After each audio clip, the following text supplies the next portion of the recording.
장수와 재물과 건강, 물론 복입니다. 아브라함도 건강했고 장수했습니다. 175세까지 수를 다하고 하나님께서 부름을 받았는데요.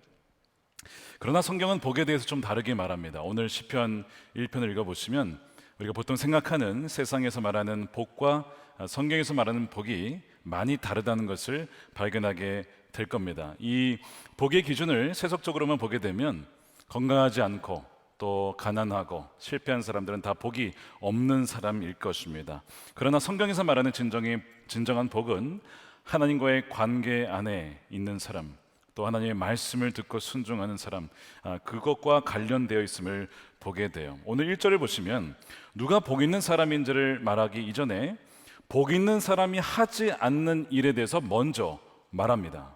그러면서 1절 보십시오. 복 있는 사람은 악인의 꾀를 따르지 아니하며 죄인의 길에 서지 아니하며 오만한 자의 자리에 앉지 아니한다라고 말씀합니다. 본받아야 될 생활 양식이 아니라 피해야 될 생활 양식을 먼저 말하고 있죠. 그러니까 복 있는 사람은 뭘 하지 않냐면 악인의 충고와 조언을 따르지 않는다. 하나님을 믿지 않는 사람의 충고와 아이디어에 쉽게 따라가지 않습니다. 그거를 먼저 지금 말하고 있는 거예요. 하나님을 경외하지 않는 사람을 찾아가서 인생을 어떻게 살아야 됩니까? 그런 물음을 하지 않는다라고 얘기를 하는 거죠. 그래서 복을 놓치거나 잃어버리는 가장 확실한 길은 하나님을 알지 못하는, 경외하지 않는 사람들과 복에 대해서 이야기하는 것과 연관되어 있습니다. 우리가 유튜브를 볼 때에도 그런 유혹을 당할 수가 있어요. 그러니까 하나님을 믿지 않는데 이렇게 잘 살아요. 물론 하나님의 일반적인 은총이 있기 때문에 거기에도 지혜가 일부 숨어 있긴 하지만 그런 하나님을 경외하지 않는 자의 지혜를 따르다가 실패하고 정말 악인의 꾀에 속아서 죄인에게 서게 되는 경우가 있을 수 있다는 거죠. 특별히 1절을 가만 보시게 되면 동사가 세 가지가 나오는데 처음에는 꾀를 따르다가 죄인들과 함께 걷다가 오만한 자와 함께 아예 주저앉습니다. 가면 갈수록 심각해지는 것이죠. 점진적으로 나빠지는 하강을 보여주고 있습니다.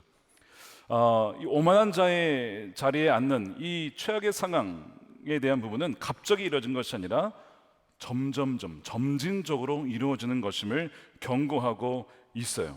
그러니까 복이 없는 사람은 출발점, 잘못된 기준점과 출발점을 가지고 있어서 걷다가 같이 서다가 그런 아예 주저앉게 되어지는 이 과정을 겪는다는 것이죠.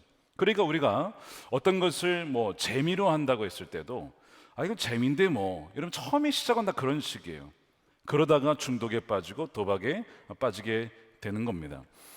저희 아내가 사우나에 갔다가 우연히 이제 한 6명 정도가 모여 계신 그분들의 이야기가 너무 크게 울려서 그냥 안 들을 수가 없었는데 그 중에 한 60대 정도로 보이신 두 분의 이야기를 그냥 듣게 됐습니다. 어쩔 수 없이 듣게 된 상황이었어요. 이런 얘기를 하셨답니다. 언니, 지난번에 왔던 그 권사님 왜 오늘은 안 왔어? 그 권사님 고스톱 치러 갔어. 고스톱?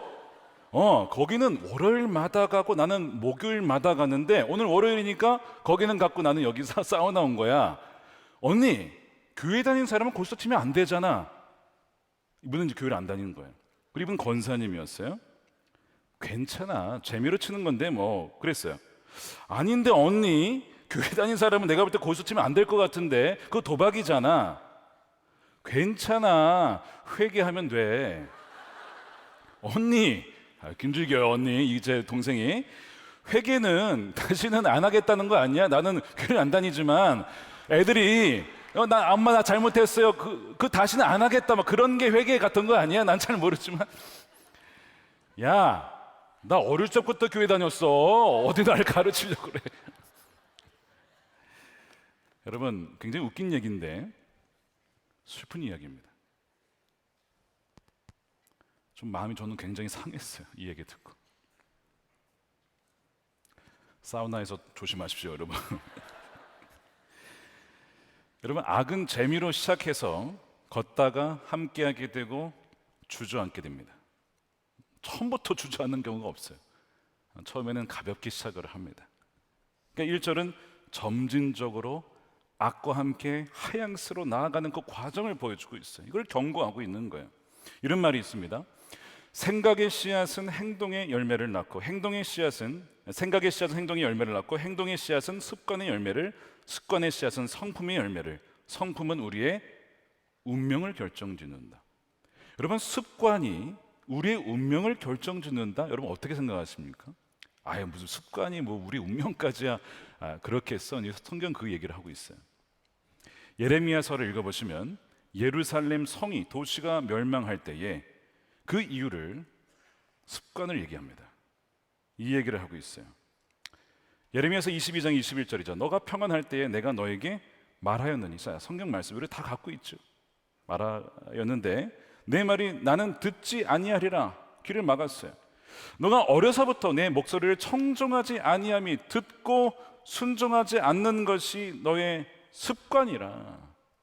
말씀도 듣지 않고 들었어도 불순종하는 것이 어릴 적부터 그랬어. 너 그러면 안 된다. 계속 얘기를 했지만 듣지 않는 것이 습관이 되어서 그 결과가 예루살렘 멸망이었습니다. 여러분, 건강도 한순간에 무너지지 않잖아요. 나쁜 습관이 쌓이다 보면 건강을 상하는 거예요. 야식을 먹는다거나 운동을 하지 않는다거나 패스트푸드를 너무 많이 먹는다거나 잠을 충분히 자지 않는다거나 이런 것들이 서서히 혈관을 망가뜨리고 우리 몸을 나쁘게 만드는 것이죠. 그러니까 건강에 대한 나쁜 습관이 결국 우리의 몸을 죽이는 것처럼 건강하지 않은 습관, 영적인 습관이 바로 우리의 영혼을 파괴하게 된다는 것. 이미 말씀드린 것처럼 교만과 시기와 질투와 탐욕과 나태와 이런 모든 것이 한순간에 쌓인 것이 아니라 점진적으로 쌓여진 결과라고 하는 거예요. 4절에 보니까 이 악인을 어디에 비유를 했냐면 쭉정이에 비유를 합니다. 바람에 날리는 겨에 비유를 하고 있어요. 자, 4절 보십시오. 그러나 악인은 그렇지 않으니 한낱 바람에 흩날리는 쭉정이와 같다는 거예요. 그러므로 악인은 심판받을 때 몸을 가누지 못한답니다. 죄인과 악인은 함께 할 수가 없다는 거예요. 이 쭉정이와 이 겨의 특징은 무엇이냐면 겉으로 보면 뭔가 있어 보여요. 근데 바람 불면 훅 날아가 버려요. 겉과 속이 다른 것이죠. 보이는 것과 실제가 다른 것입니다. 말과 행동이 다른 것이죠. 사우나에서 벌거벗은 듯이 다 드러난 것처럼 말이죠. 겉과 속이 달라지게 되는 것입니다. 이것이 악인의 특징이에요. 겨와 같다는 거예요. 아까 이제 재산에 대한, 건강에 대한 어떤 명예에 대한 말씀을 드렸지만 이것이 복의 요소가 될 수 있어요. 성경에도 그런 인물들이 많이 나오니까요. 하지만 그것만 가지고는 진정한 복의 사람인지를 알 수는 없다는 거예요. 왜냐하면 성경에 많은 부자가 나오지만 다 끝이 좋은 사람은 아니었습니다. 좋은 사람도 있지만 그렇지 못한 사람들도 많이 있었어요. 예를 들면 아브라함의 조카 롯을 생각해 보십시오. 재산이 굉장히 많았습니다. 너무 많아가지고 아브라함의 이 종들과 막 이 재산 때문에 다툼이 일어날 것 같으니까 먼저 아브라함이 제안을 하잖아요. 너가 선택해서 가라. 어디로 가겠느냐? 소돔과 고모라를 선택합니다. 너무 풍족한 도시였거든요. 그래서 그곳에 살게 되는데 여러분 잘 아시잖아요. 결국에는 소돔과 고모라가 멸하면서 그의 재산이 다 죄와 함께 사라지게 돼요. 일생을 모았던 재산이 다 사라지고 맙니다. 결코 복이 되지 못한 인생을 보여주고 있어요. 너무나 안타까운 이야기입니다. 예수님께서 부자와 나사로 이야기를 하셨어요. 부자는 날마다 호화롭게 파티를 합니다. 참 누가 보면 야, 저 사람 참 잘 산다, 부럽다, 얼마나 여유로우면 날마다 파티를 할까, 이런 생각이 들 정도예요. 근데 죽은 다음에 보니까 부자는 지옥에 갔고 나사로는 낙원의 아브람 품에 안겨 있어요. 여러분 오해하지 마십시오. 부자라서 지옥 가는 게 아니고 가난해서 낙원에 간 게 아닙니다. 그럼 왜 이 차이를 만들었느냐? 성경은 복 있는 사람, 예수님께서 팔복을 말할 때 복 있는 사람은 첫 번째 조건을 심령이 가난한 사람을 말합니다. 심령이 가난한 자, 그가 천국, 그가 볼 것이다. 자, 심령이 가난하다는 것은 하나님을 의지하는 거예요. 하나님 없으면 나 안 됩니다. 아무것도 아닙니다.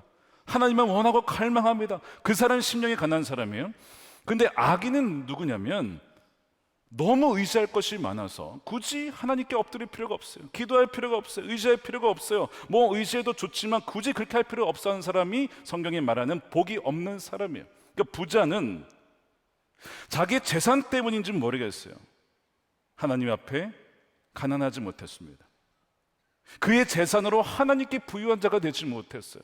그걸 가지고 그의 나라와 의를 구하지 못했습니다. 그리고 죽고 나니까 지옥에 가 있는 거예요. 뒤늦게 깨닫고 내가 지옥에 있는 줄 몰랐다, 알았더라면 나의 형제들에게 말했을 텐데 지금이라도 나의 형제들에게, 아직 죽지 않은, 말해달라 이거예요. 그랬더니 뭐라고 하죠? 모세와 선지자의 이야기를 들을지라도 그들은 듣지 않을 것이다. 왜요? 어릴 적부터 습관이었기 때문에. 여러분, 예수님이 직접 하신 말씀이에요.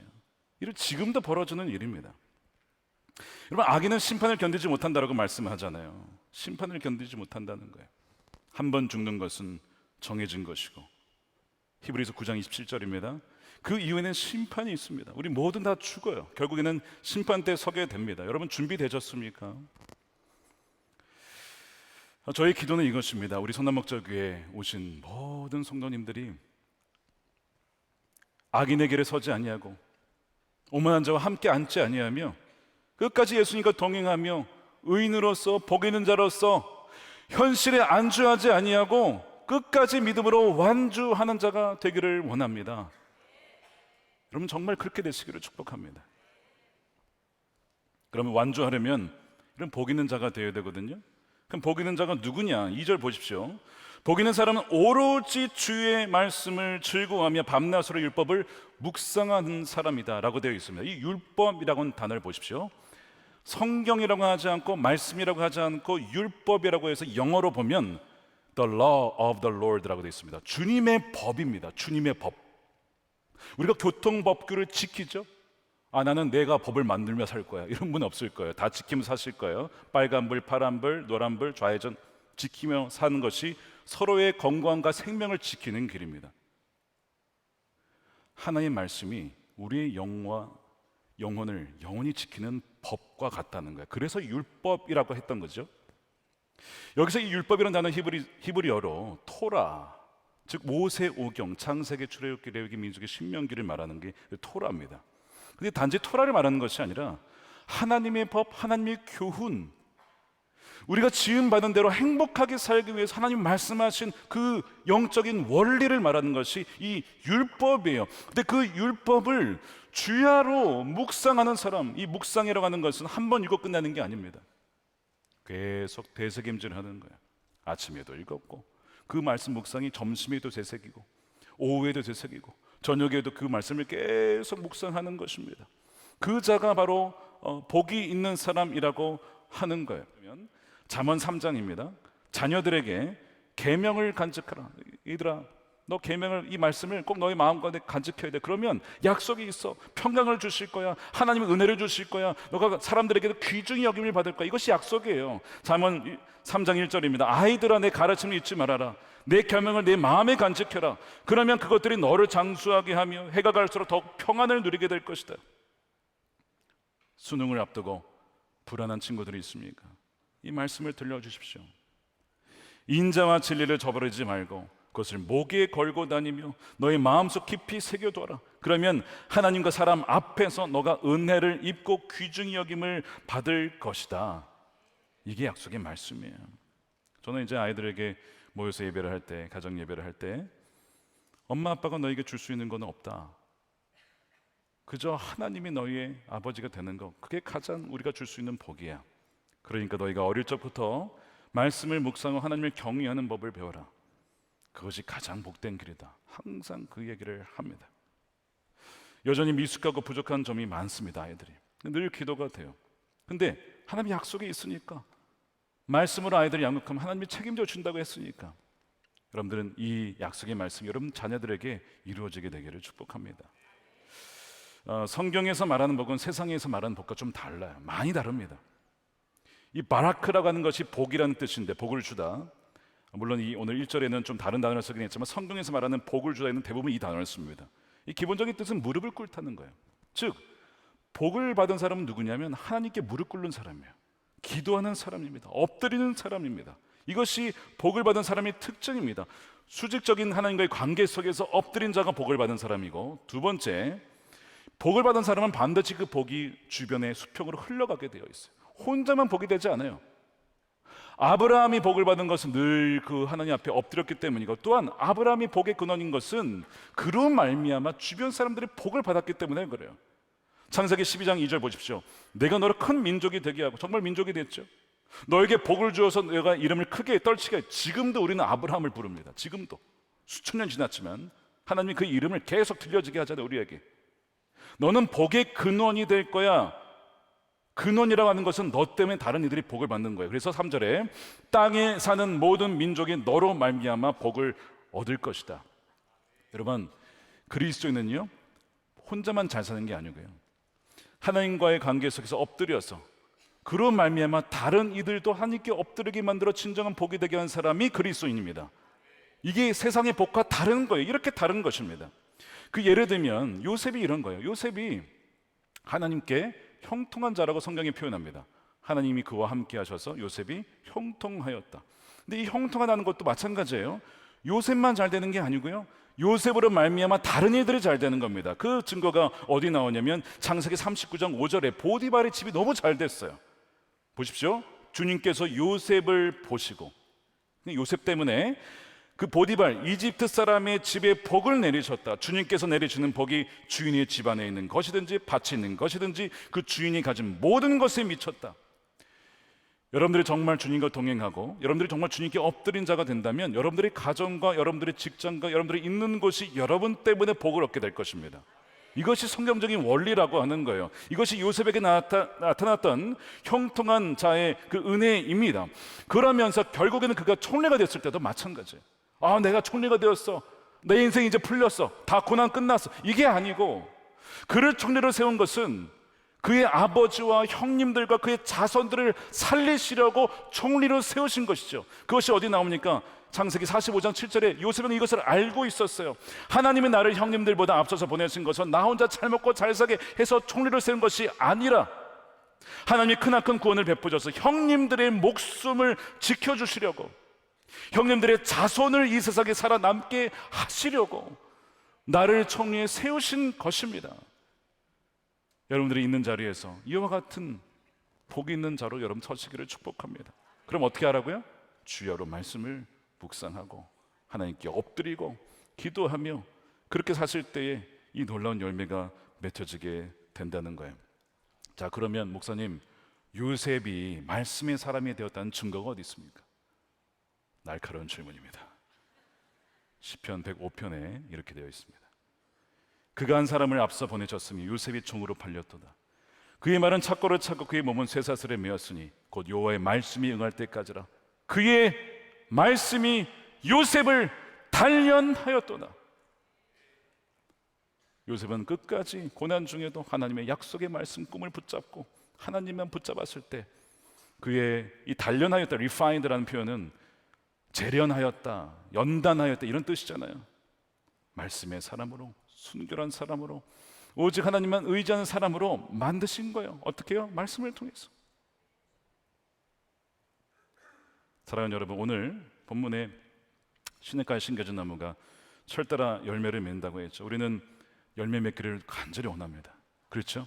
여러분들의 삶에 열매가 많이 맺혀지기를 원해요. 여러분 생각해 보십시오. 그 열매는 그 나무를 위한 것이 아닙니다. 사과 나무는 사과를 먹지 않습니다. 당연한 얘기죠. 무슨 말인지 아시겠습니까? 사과 나무가 열매를 낸 것은 자기를 위해 낸 게 아니에요. 제가 지난주에 사과 선물을 받았어요. 제가 그걸 보면서 이 사과 나무가 자신을 위해서가 아니라 아프고 힘든 사람들 건강을 위해서 비타민C를 보충해야 해서 건강하라고 열매를 주었구나. 그 사과를 보니까 그 생각이 들더라고요. 주님, 저도 누군가에게 열매가 되어서 그 사람을 살리는 사람이 되기를 원합니다. 그걸 묵상을 하게 되더라고요. 그렇지, 사과나무는 사과를 먹지 않지. 자기를 위한 게 아니야. 다른 이들을 위한 거야. 여러분, 이것이 복 있는 사람입니다. 복 있는 사람이 세상과 다른 이유가 바로 여기에 있어요.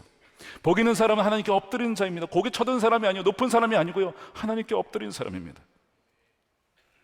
하나님께서는 저와 여러분이 바람에 날리는 겨와 같은 인생이 아니라 시냇가에 심겨진 나무와 같은 인생을 살기를 누구보다도 원하십니다. 복 있는 사람은 하나님께 엎드려 주여로 말씀을 묵상하며 다른 사람들에게도 복이 되어지는 삶입니다. 그래서 이번 주 아니 오늘부터 하루에 10분만이라도 하는 말씀을 펴고 한번 묵상을 시작해 보시길 바랍니다. 이 시간 우리 함께 우리 결단하는 좀 기도를 했으면 좋겠습니다.